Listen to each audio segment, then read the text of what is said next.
books. What did we think of All About Love? Interesting.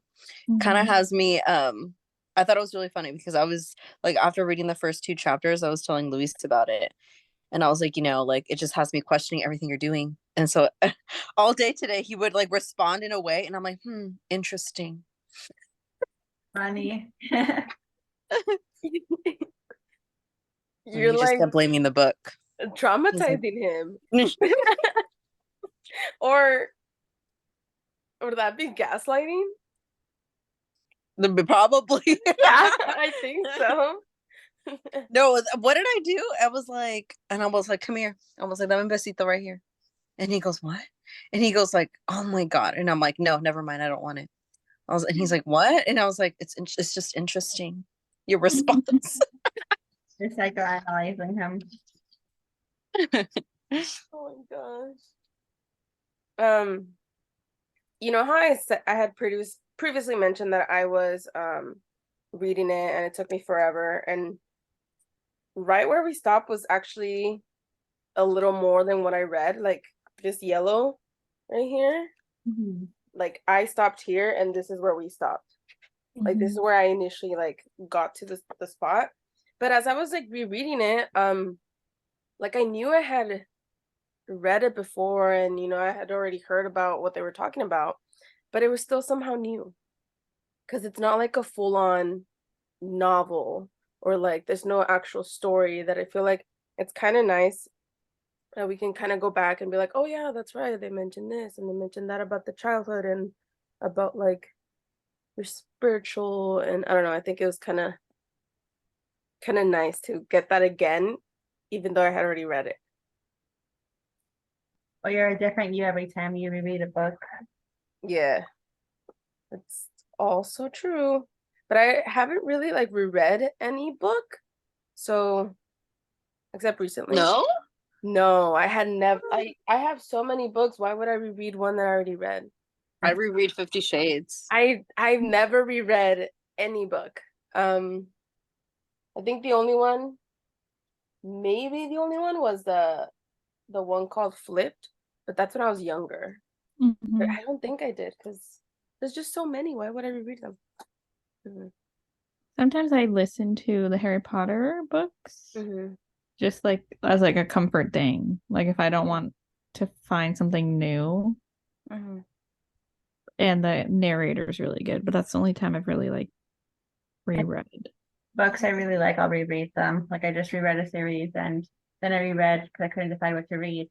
Pride and Prejudice because I just needed something easy, but something that's still really good every time, you know?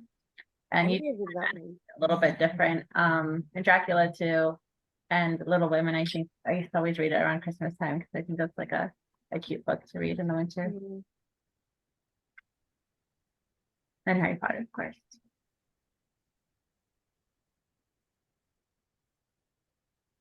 I like the sections that it's broke up into. Like it makes sense, for being about a topic that's so kind of hard to grasp on. I really like the way that the topic were split up, I guess, if that makes sense. Mhm.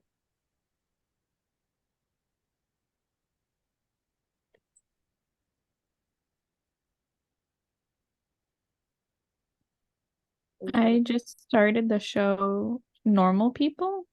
Mm. So Mm. it's interesting to read this book alongside watching that show. Did you read the book? I did not. Um, Was it good? no. Okay. Extremely depressing. Well, that's what I've heard of this. This is like a depressing show. Mhm. So, Like you can literally feel the sadness, like the gray when we read it. So it's like when you watching it, because I feel like it follows pretty good. mhm. No? What do you think, Judith? The show was good. The show to the book. Like I feel Yeah, like it kind of followed it did. like pretty well. It did because I was watching it and reading at the same time. Mhm. Um, because reading it just itself, the style of this writer is different. It doesn't really follow like the dialogue, like the little quotation marks. It's kind of all just there. So you kind Mhm. of get lost in it. It's like I recently read it. What was it called? Something about friends. I gotta go back. See, it was good, but it wasn't. It I didn't mean, stick in my brain. Yeah. Uh-huh. Like let me see. I think I tried to read Normal People after you and Crystal had read it, but I couldn't get through like the beginning of it. I found it. Beautiful World, Where Are You? It's Sally Rooney. So Oh, the style is just weird. I don't know, like I know it's unique for her, but it's just I prefer the show.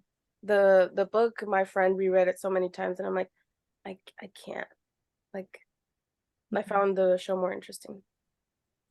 But it is yeah, I don't think I'll read the book. 'Cause yeah, it's no. hard for me to watch movies or shows and then read the book. Hmm. The only time I ever did that was Sharp Objects, Hmm. but it's like spoiled. So there's no, It's like your imagination is already tainted and you can't create something new because you already saw it. At least that's how I feel yeah. when I already see movies more specifically than like actual shows.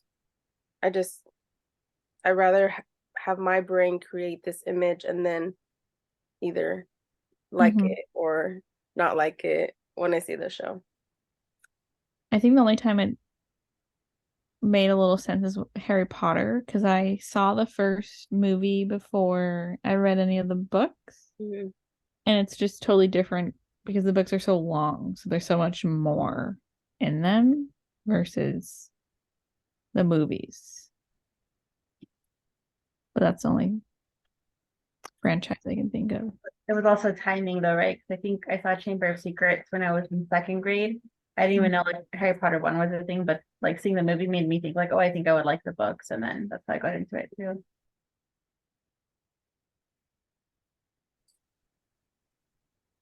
But this book is interesting. This one? Yeah. Yeah. I like that. I feel like I mean the whole it's all about love. It literally is about love and relationships, but also I like that they brought in like the childhood stuff or like the kid stuff, which we hear about, but then um I feel like it gives us a different perspective where it was like, oh, I think it brought in the patriarchy and it was like, oh, well these men, they just want power and then um when it comes to children, they're like, oh no, it's okay to hit them, but you wouldn't like the adults wouldn't hit a woman, like it just didn't seem and I never thought about that and I was like, wow, that's kind of interesting.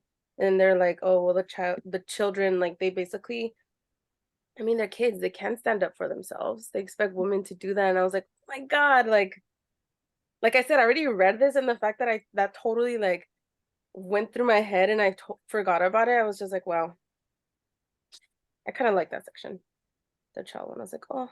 Mhm. really interesting. Hmm. It was interesting since I work with young children to read that and kind of be like, oh, like, I feel like sometimes you can see the children who are pretty confident and like more assertive and say what they need in a good way, and there's other children that it's harder to reach them, and it makes me wonder like what goes on in their background that I don't know about, and what their relationships are like at home. It can be pretty sad sometimes. And they don't teach it in schools. So your example for most kids is like what you see growing up either with your parents or grandparents, aunts and uncles. Hmm. And then we have incidents at school where we can see two students in a relationship and it's not healthy. It's like, how do you teach a kid that you need to receive a certain amount of respect? Hmm. But they don't understand that either because they don't see it at home in their day to day, or they're just not like mature enough to handle it. And then they get hurt. Hmm.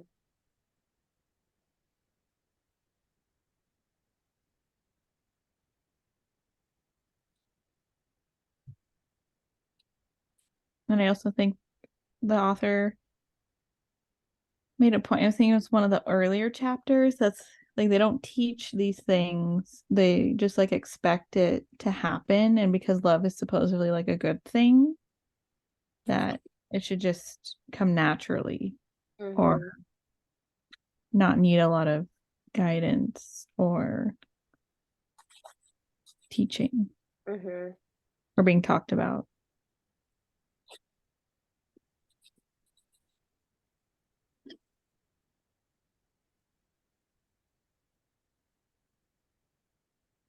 I think it's also interesting that right in like the first I guess like section, um the quote, and I feel like I should have looked up who they're quoting in the sections because I feel like there's a lot of books that I also want to read. Be like, oh, let me get more insight into it. One of the ones I highlighted was, as a society, we are embarrassed by love. And then it says, even saying the word makes us stumble and blush. And I'm like, that's quite interesting because, like, we say, oh, all we want is love and all this stuff. But then when you think about it, you don't really know how to express it. Or, like you we kind of get flustered, or some people are good at talking about it and others aren't. And it's like, well, how did that come to be? Mm-hmm. What I thought was interesting, or what I took most from that section, was where it said something like, men are praised for talking about love, but when women talk about love, they're seen as desperate. And I thought that was really interesting because I'm like, I feel like that just goes to like kind of just like where I don't know. I guess I don't know how to express what I was trying to say. I'll come back. But I just thought that that was like really interesting because I felt like it's like I don't know. I feel like that's pretty accurate, unfortunately. Mm-hmm. Or even in the intro when they were talking about the different books, like the poets that are men, or like the novels Mhm. talking about love and are written by men, and the readers are the women, but it's because you want to hear from a male's perspective. And I was like, I never thought about that. I never even was like, oh, let me read a book from a woman because I want to see what what they're thinking. Or like, I never really stopped to think, is the author a female or a male? How is what they're writing different than like my own, since I'm a female? Which I'm like, maybe I should try and like, get a little bit more out of just the book and try and think that way. But I don't know. It's like perspectives, everything. It made me think what you're saying about like individualism culture, like in the United States, where everyone is kind of like it's perceived as like being really, really good to be independent, and like to a certain extent I think it is. But then I feel like in other cultures it's like more community based. Like for example, I feel like Latino culture is like extended family and immediate family. Like I think that's more powerful there. And I think that like probably for the culture that we're in, being in the United States, like people get shamed for saying like, oh, I love this, or like, oh, why are you saying that? Like. And so I feel like it invites a lot of vulnerability too. And I feel like that's why people don't really express it as much sometimes.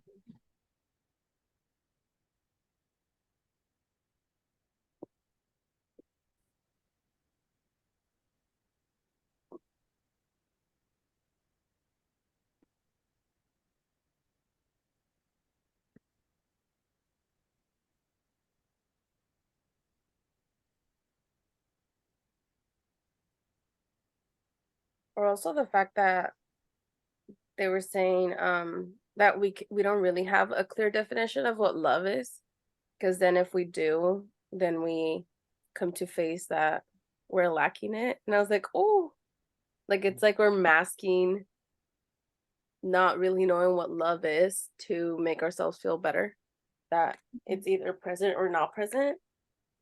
I'm just like, oh my gosh, I don't know, I feel like I like the first sections a little bit more, like Mm-hmm. just the intro, and then just pretty much going into the childhood stuff. Yes, especially when I was like, oh, when you're talking about how like it used to be okay to hit your kids, where I Mm-hmm. was like, oh, but I deserve that, like, oh, I whatever for whatever reason, like, oh, I like it helped me like, because I feel like in a way I used to say something like that, where, I was like, I think a couple years ago I would say like, oh, because my parents were very strict with me. I was Mhm. like, like I'm grateful for that because it's, I'm like the way that I am. Like I'm whatever more organized or I'm more um like just strict on myself or like I follow the rules or like whatever it may be. And I feel like that's not like it's all just trauma. Like it's a form of love that like that's what we were taught that was love. Yeah. But I also like that sorry, oh go ahead, Karina. No, I was just gonna say that I like that even though they were talking about the whole trauma thing, then it was like that doesn't mean you can punish them, but with timeouts and like the proper way. And I was like, I want to highlight that for like in the future when I need it. It was like, okay, this is my guide to like, not give kids trauma. Because in a way, she's right though that it's like, oh, you take away your toy, then it's like you learn to be more structured, Yeah. more independent, more like reliable on your own emotions. Like I feel like I don't know. I feel like I definitely struggled with that a lot as a kid. Like always just being told what to do, and Yeah. it's like, oh, you rebel against it, and it's like, oh. This reminded me that I know someone um who has said like, oh yeah, my dad used to beat me like so much, but I'm grateful because if not, I would have like ended up in the streets. And I see that where that person is coming from, but at the same time, like hearing it kind of makes me sad. I'm like, oh no, like you were little though, like that's abuse, Yeah. In my family too, like on my mom's side, I've heard many stories about like how my grandpa was so strict on all of them, and they would get the bell or get hit very often. And there's one story that like stands out to me because it's so horrible, that one time one of my aunts was like churning tortillas on the comal, and she was afraid to because of, it's hot. I don't know how old she was, but my grandpa just like held her hand down on the comal to like teach her to like not be afraid of it. Mm. And sometimes like, well, my mom told me that she got together with them and someone else was saying like, oh yeah, I think the way my parents raised us was perfect, like that's how all children should be raised. And so when my mom told me that, I was just like, no, like that's wrong, like you shouldn't do that to a kid. Having structure and what is the word, stability is really good, but not to the point where a child is fearful if they make a mistake, like fearful of what's going to happen, because it creates like an environment of fear, and it just shows like the kid that you don't have any power. And so that's that child chapter was reminding me a lot of those things, like stories I've heard from my family on both sides too. And it might be kind of funny to compare, but I also compare this to my style of training my dog because I noticed at least like from like when he was early on, like he was really small, I would yell at him really loud and he put his ears down and looked scared to the point where it's like now if I raise my voice for any reason, it's almost like he like reacts like what like I'm in trouble. Mhm. Like and he gets scared. Where like my sister would like physically like give her dog like a spank or whatever. And I feel like he is also like if you just raise your hand or if they see a huarache, like they get like I don't know, they're traumatized. And I feel like it kind of falls into the same category where it's like if you beat them, if you whatever, like they're traumatized to either that object or like your voice. Definitely, and I don't know, it made me feel really bad. And I think like the first time after like I yelled at him, I felt really bad where it's like, like there has to be a different approach. Mhm. Like because that's what I saw my sister doing. So I was like, oh well, Poncho's very well behaved. Like I have to do the same, you Mhm. know? But, it's definitely not for everybody. I couldn't do Mhm. it. It also made me think about love languages. I mean, I haven't read anything about love languages, where they stem from. I just know that there's different ones. Mhm. And if your love language is based off of how you grew up and how you received it from your parents, slash also like maybe what you were lacking Mhm. when you were growing up. Like one for me is acts of service because my parents um would always do things for us like we ask them to do something for us, like the only thing I can think of is like my dad helping with my car. He'll always do that. He won't even like, he'll maybe complain like a little bit, but that's just his way, and then he'll do it right away. So I feel like that's one of my love languages, because my parents did a lot of acts of service for us, but there weren't so much like, they would like always congratulate us if we did something good, but they weren't that open like with their words. Like we didn't always say I love you all the time, maybe like twice a year, if that.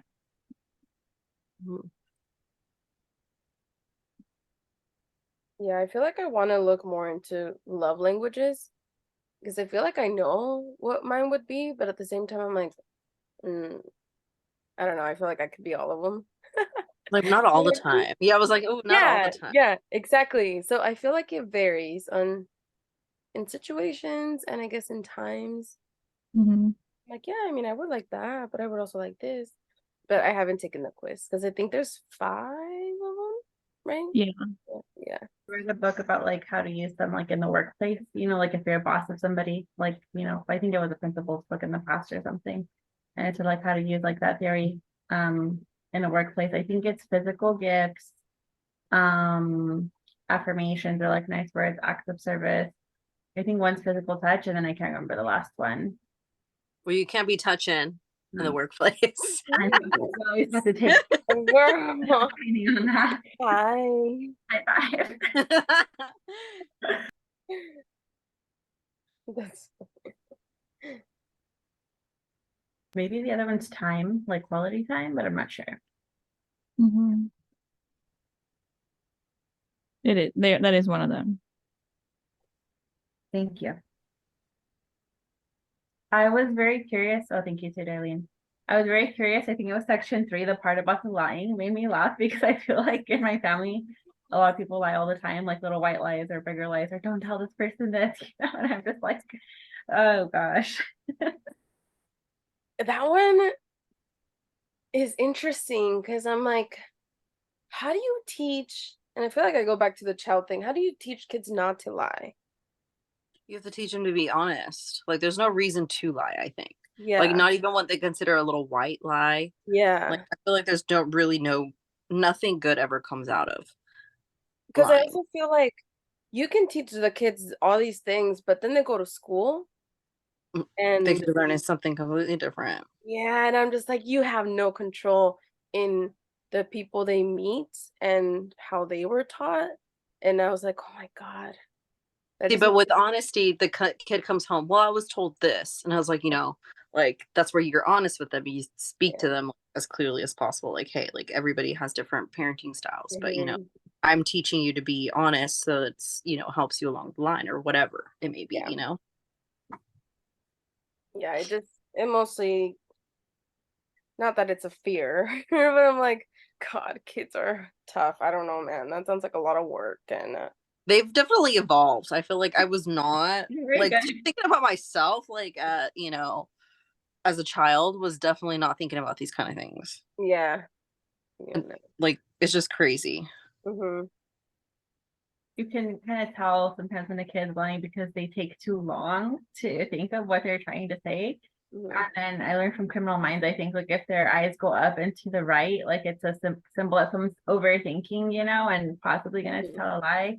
Lack of eye contact, asking the question again and again and see if the story stays the same. But we always tell them, because sometimes, you know, when they do things that are not okay, I need to ask them. And if I wasn't there, I just ask them at different times of the day, okay, tell me again what happened. And eventually, like, if a detail changes, I'll be like, you didn't say this earlier, so what happened? And eventually they'll say like, oh, okay, I did it or something. I'm like, okay, well, that would have saved a lot of time. Thank you. That's funny.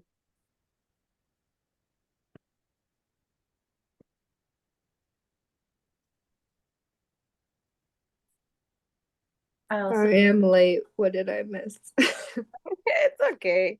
I was telling them my cross-examination tactics, finding out if children are lying.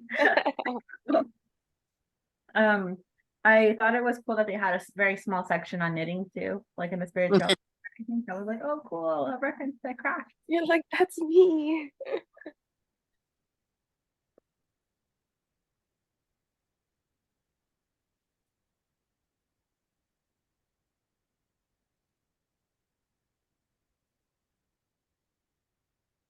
was trying to see. It's also interesting to see that the stuff I highlighted or underlined the first time I went through the book is completely different. So I feel like I wasn't really like focused. 'Cause I was like, oh my gosh, this is cool. And then I don't know.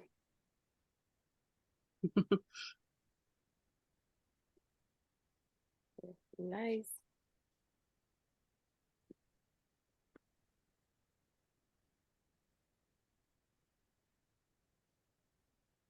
I liked the part about the affirmations too. I thought that was nice. I mean, I think it's kind of been more mainstream now, but it's always good to Mhm. kind of see that it really does help to be nice to yourself.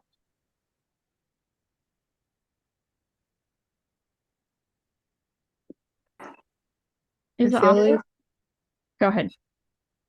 oh, I was just gonna say, I feel like it, I mean, this book was written, I think, like in 2000 something.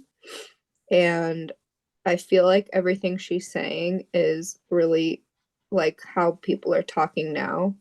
Mhm. So I feel like it was pretty influential and or like maybe just forward thinking in a lot of kind of how it's conceptualizing stuff, because it's it's thinking about things like more in a holistic way, Mhm.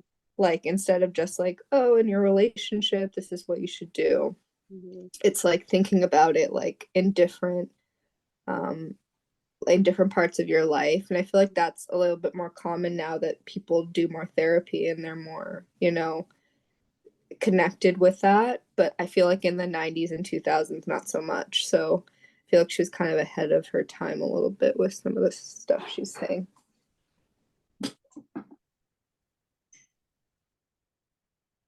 She did Is she mention a therapy, right? therapist? Oh, I didn't look at her at all. I just started reading. me Is, either. is she a therapist or no? She's like a scholar, and she died a few years ago. Oh, Oh, Yeah. I She's would like an academic, and she wrote a lot of like books about feminism and like racism and stuff like that.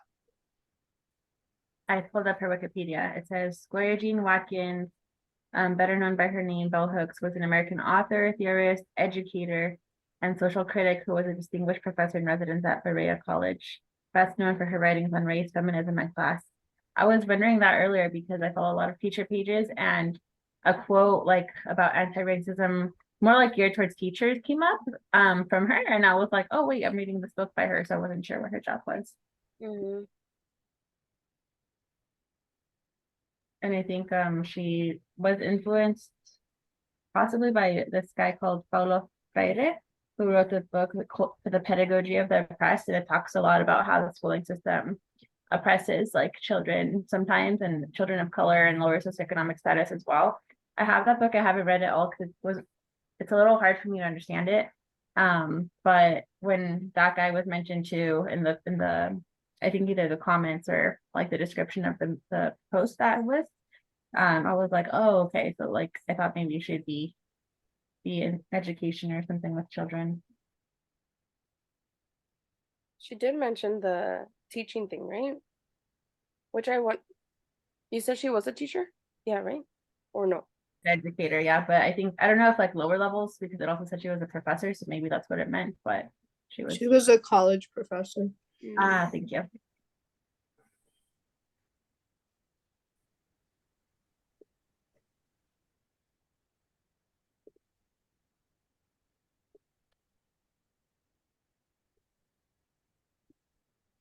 she was Buddhist or followed the faith.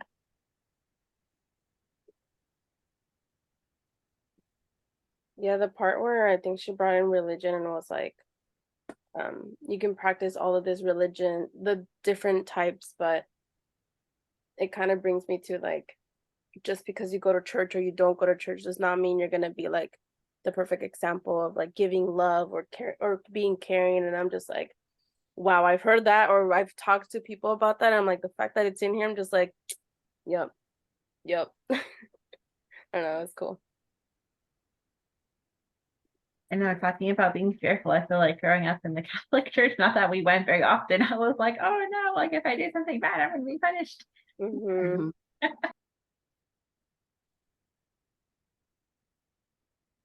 Pretty relatable.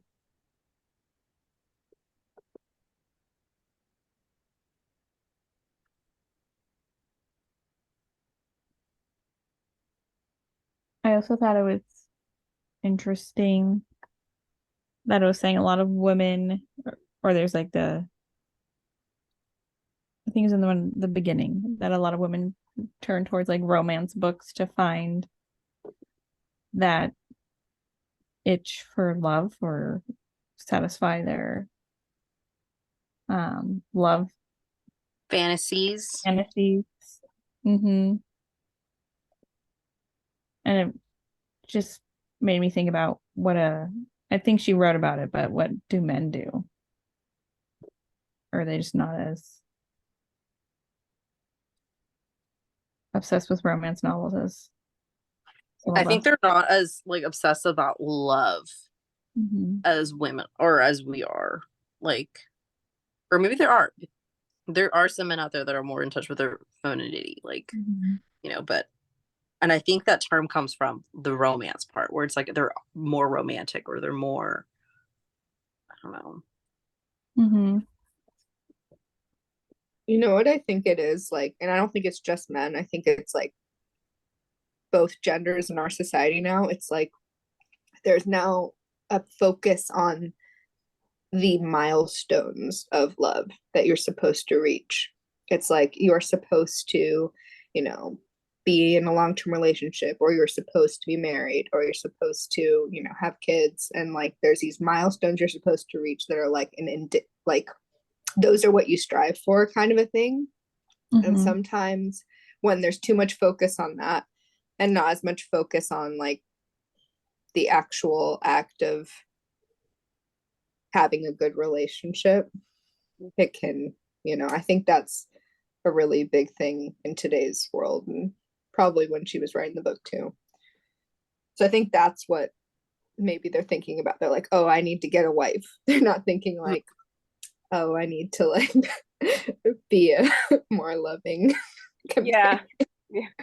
I think there was one part where they're like, oh, focus on, they say like love yourself before you can love someone, but it really is more about focusing on becoming a good person, or not a good person, but like focusing on your own, like not necessarily goals either, but just knowing that you can support and be loving and caring, and not just being like, yeah, I want a wife, or yeah, like I just want a partner, or a partner to have kids. Like no, like really focus on the inner stuff, and then Introspection, yeah. What you said, Fauna, made me think too, like about the timing of this book. I didn't know it was written in 2001, but it makes sense what you're saying now, like the focus on the milestones. I feel like I wonder if that was perpetuated more by social media, and social pressures, and I wonder how much societal expectations like have on people's expectations or ideas of what love really should be, versus like the author, I think kind of what Judith said about like we should be more introspective and focus on loving ourselves first, and then that's the way to like get prepared to love someone else, I think. mhm. Yeah, because before you had to worry about like the pressures from your community and maybe the pressure from like romance novels or like a movie or something. But now, like with social media, like you're saying, like you think it's like universal, or you think like everyone's doing this, and why is it not happening to me? Because it's happening with everyone. So it's like worse in a way. It's funny, I think, I don't know if this is just my job, being in a place that's kind of dominated by other women, in the workforce at my school. But I feel like that's a subject that comes up often. And I mean, when it happens to people, I'm so glad and I want to celebrate, you know, if they're close to me and I'm close to them. But I almost feel like sometimes I'm like, could we like talk about something else? Like there's other things. Because Mhm. I feel like it's more at the beginning, I guess, when I was a first year teacher. I was always asked like, oh, are you married? Are you this? Are you that? You know, and it still happens. Like there sometimes like people who retire, they come back and they test the kids and then, you know, that's all they do for a certain amount of time. And I saw someone that I hadn't seen in a while who I think I have a good rapport with, you know, and so I said hi to them and they're first thing, oh, are you married yet? No, like, you know, and so it's just kind of different. Like I don't know, I never know how to feel about it. I just wonder, for those of you who don't work in schools, like if you encounter that same thing, or Katie, as a upper grade teacher, if you ever have seen that too. Oh yes, I get it sometimes. There's like one coworker. I like him well enough, and he's just like a big goofball, but he always asks me like how's my boyfriend, how's my fiance. He's not my fiance. He just is like waiting for me to get married. I'm like, I am not gonna get married anytime soon. So if they see any young female and it's like, well, where's your Yeah. husband? Where's your ring? And I, for a lot of my early adulthood, never wanted to get married. And if I were to get married, it would not be till after I'm 30, if I were to. So it's just interesting to see once I enter the workforce how often I got asked. Not as much anymore because people know me now. Hmm. Um, slash, I'm sure they have other things, better things to think about than my marital status. Let's Hopefully. hope so. But it's just because I'm younger than them, Mm-hmm. most of them, and they all are married pretty much and have kids. So I think it's just hard for them to fathom a life, someone having a life that's not that. I don't know. I was thinking, I was like, is it because like, isn't it when you're a teacher, you go from Miss to Mrs. or like Mrs. Yeah. Yeah. I was like, maybe because like they can see that. Where it's like, oh, like, Mm-hmm. I could be. I got called Mrs. a lot because I guess there was someone else last name Gonzalez who was Mrs. And someone on my former team kept calling Mrs. and every time I would correct them and it would be so annoying. I'm like, could we just all be Miss so no one needs to know unless I guess they care to ask or we care to tell them what the Like stuff. Mr. Yeah. Yeah, it's a lot. And then when a teacher like does get hitched and then if they choose to change their name, it's like, oh, this big thing, you know, because that's what we go by at school. So it's always interesting. But I told I want to Rachel, know when they'll finally get rid of that and just go Teacher Gonzalez. Maestra Gonzalez sounds good. Sounds good in Yeah. Spanish. Yeah, because it's like, why is it that it's Mr., but then it's like when you're married, you're Miss or Mrs. Like, I don't know. I feel like that's kind of. Identity get erased. Yeah, but I told Rico if we ever get hitched, I'm not changing my name because all my classroom books are already labeled Miss Gonzalez. So, Then they're gonna be like, who even is this Gonzalez person? I can't. I'm confused. I'm a kid. What's I'm going pretty sure a lot of people still keep their name. Like they're just like legally, I kept like, mine. you have a I didn't different change name. it. What was that? I didn't change mine. Yeah, like a lot because they say it's a bitch, right? To like change your name. It lot of is like it takes months. Yeah. But my mom also didn't change her name. So I'm just following it. And she has a very long name, so she probably should have, but she didn't. My mom didn't change her name for like the first couple of years.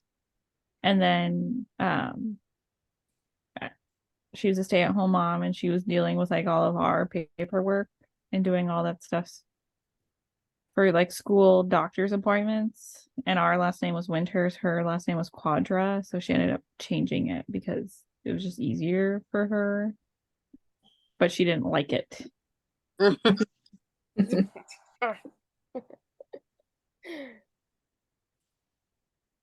But I don't think I'll change mine either because I like my last name, and I also feel like my last name, the Winters clan, has certain personality traits, and I feel like I have some of those. So I'm like emotionally attached to it. Yeah, it just fits. It Yeah. just works for you, and you're like, your name sounds nice. Yes. For mine, if I changed, or even if I added, Rico's name would just be like Gonzalez, Lopez, Jimenez, or some combination thereof. I'm like, there's too much names that end with easy here, so we can't have 3. Yeah. My roommate Hannah from college, her last name was Pollock, like Jackson Pollock. And her husband's had like a generic name that was like Smith or something. So when they got married, they just both changed their last name to Laser. Made up they just They made just up ma- a new last name. Laser. That's so funny. That's It's kind of cool. You just make a new last name. Yeah, I was like, I have seen some interesting last names at the clinic, and I've had my moments where I'm like, did they make this up? But if they did it, then maybe they could have. They could have easily been like, oh, this is it. Because some of them were just funky, and I'm like, I don't know.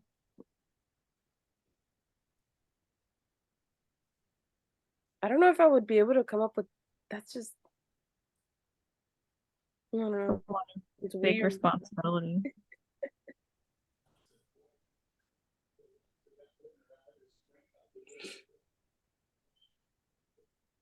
You need to ask Elon Musk because he comes up with insane names for his kids. So he'd probably do laser. Some like weird Man, so bizarre. combination.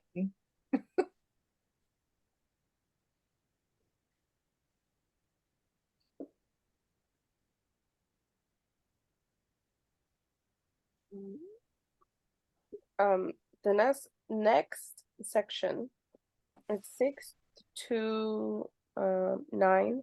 So don't read 10. I think. Yes. Okay. 10, sweet love, romance. Sweet love. That one sounds fun. See that? Ooh, Yeah, the book is really easy to read. I like it.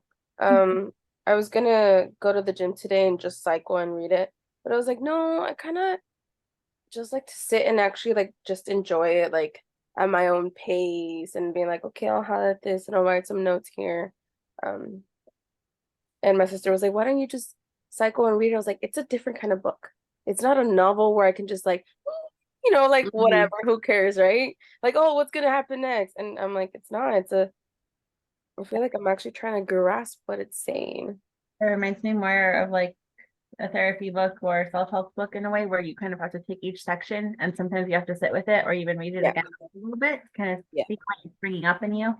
And, then you can really examine how you react to it. But if you read it, like if you were to read the whole section at once, I feel like it would be hard to be like, okay, in this section, this is what I really took from it. Because you're right. Mhm. Like I've been talking about it with Louise. Like this morning I actually sat down with like my morning coffee and that's how I read. And I was like, and I would put it down. I'm like, and then I would discuss it with him. I like that. Judith, can you remind me, are we doing this one in 3 sections? Yes, which I know what you're gonna say because I'm already on it. We are bringing a book next week because technically last week was our first week, but there was no meeting. So next week would be our third, which is the bring a book.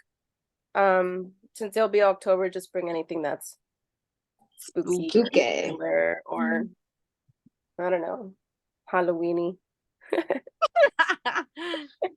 I think that's what I saw a lot of people posting. Is it Halloweeny, Halloweenky, Halloweekiny? I don't know. Halloweenkies or Halloween, yeah, something like that. Halloweenky sounds like a spooky like rope. Yeah, Halloweenky. I was like, what is this? Is the new term for I guess this year, but Yeah. I saw it a lot. Yeah, so bring anything that's spooky or thriller or Dracula. And that sparks you joy. In a scary way. Yeah, pretty much. I have to So, 6 to 9, don't read 10, and bring a book. Yay! Sounds good. All